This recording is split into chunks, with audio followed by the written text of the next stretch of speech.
नमस्कार, मैं हिना खान और आप देख रहे हैं यूपी की बात। मंगलसूत्र पर सियासी घमासान थम नहीं रहा है। अब इस पर सपा के नेता शिवपाल यादव का बयान आया है। उन्होंने कहा है बीजेपी नेता मंगलसूत्र का सम्मान क्या जाने। मंगलसूत्र का सम्मान सोनिया जी जानती हैं, जिन्होंने देश के लिए अपना मंगलसूत्र कुर्बान कर दिया और अपनी सांस को भी कुर्बान किया। बीजेपी के लोग तो अपने घरों के मंगलसूत्र नहीं संभाल पा रहे। साथ ही शिवपाल सिंह यादव ने मायावती को बीजेपी का सहयोगी बताया और क्या कुछ कहा, देखिए ये रिपोर्ट। सपा नेता शिवपाल अपने बेटे आदित्य यादव के चुनाव प्रचार में अपना दम दिखा रहे हैं। बीएसपी छोड़कर सपा में शामिल हुए रचित गुप्ता के आवाज पर शिवपाल सिंह ने मंगलसूत्र पर बयान दे डाला। उन्होंने बीजेपी के नेताओं पर यह कहकर प्रहार किया कि तुमसे अपने मंगलसूत्र नहीं संभाले जा रहे हैं। मंगलसूत्र का सम्मान तुम क्या जानो?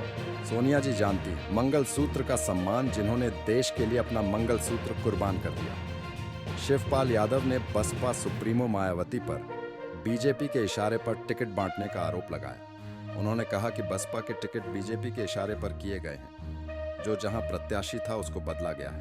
जी शामिल हो, पार्टी में शामिल हुए, क्या कहना चाहेंगे? देखिए, आज रचित जी, गुप्ता जी और उनके पिताजी राजीव गुप्ता जी उन्होंने बहुजन पार्टी छोड़कर बहुजन पार्टी की नीतियाँ अच्छी न होने के कारण उन्होंने समाजवादी पार्टी में आज शामिल किया और समाजवादी पार्टी में उनका हमेशा सम्मान भी रहेगा और उन्हें राजनीति में भी आगे बढ़ाने का काम किया जाए। चाचा जी, जिस तरीके से आप देख रहे होंगे लोकसभा चुनाव में लगातार बयानबाजी हो रही है, मंगलसूत्र से लेकर विरासत तक की बात इस चुनाव में आ गई है। क्या आपको लगता है कि भारतीय जनता पार्टी या फिर अन्य जो पार्टियां हैं मुद्दों से भटक गई है? क्या ये बयान जिस तरीके के आ रहे हैं क्या नहीं आने चाहिए? देखिए, भारतीय जनता पार्टी हार की वजह से, जैसे फर्स्ट फेज का चुनाव होगा, सेकंड फेज का चुनाव होगा, तो बौखलाने लगे हार की वजह से। अब देखिए, इन्होंने कोई काम तो जनता में किया नहीं है, वादे पूरे किए नहीं है। कल मुख्यमंत्री जी आए थे, अब पूरी बात हो जाती है, पूरी बात हो रही है। जी सर करिए।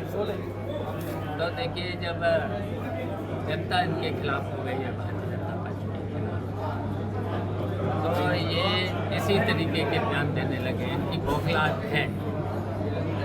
अब देखिए, निश्चित इंडिया गठबंधन जो है, तो जो गठबंधन है, और आपने जो कहा मंगलसूत्र और परिवारवाद, इनके परिवार तो है नहीं। मंगलसूत्र के बारे में क्या ये उसका सम्मान करेंगे मंगलसूत्र के, जब अपने घर में ही मंगलसूत्र का सम्मान नहीं कर पाए। और यहाँ तक कि देखिए,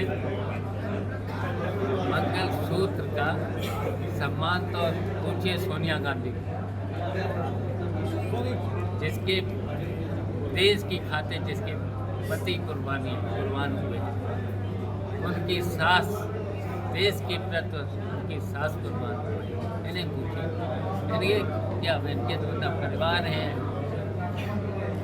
ना मंगलसूत्र का सम्मान करना जानते हैं। और देश और विदेश का विकास क्या करें? देश कितने पीछे चला गया है, देश संकट में है समय। चाचा जी, जैसे पहले बिट्टन जी शामिल हुए आपकी पार्टी में, अब रचित जी, तो लग रहा है आपको कि बीएसपी का वोट आपकी तरफ खिसक रहा है कुछ?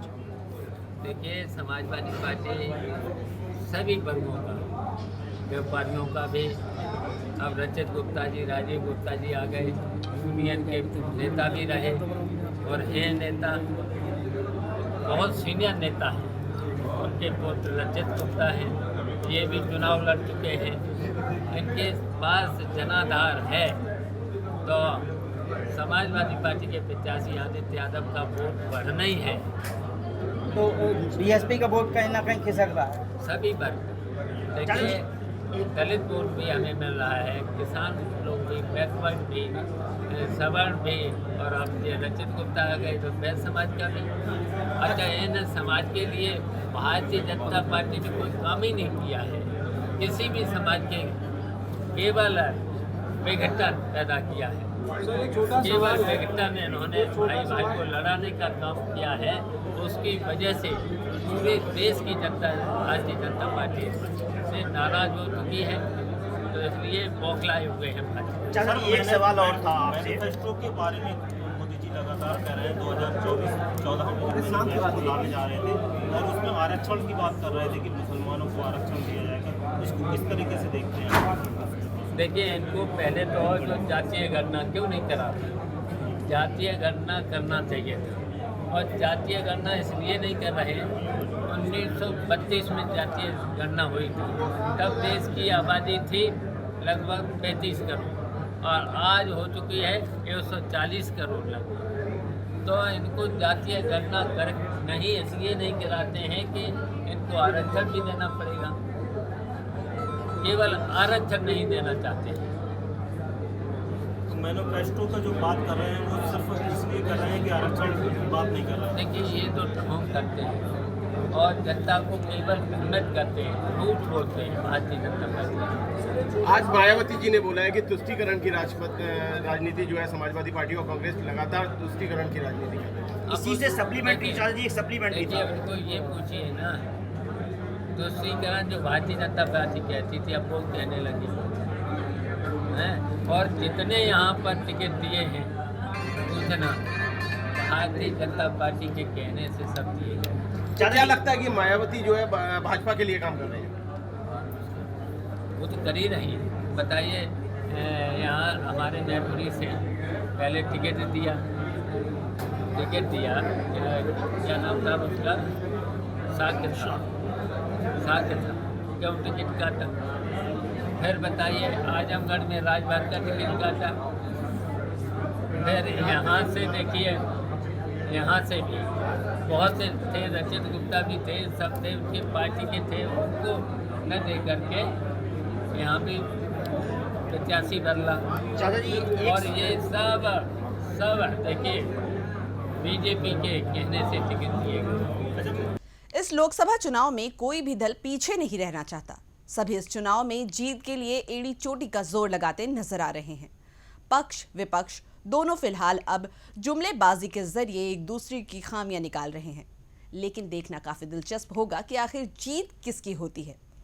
उत्तर प्रदेश में हो रही इस तरह की तमाम खबरें हम आपको दिखाते रहेंगे। आप देखते रहिए यूपी की बात।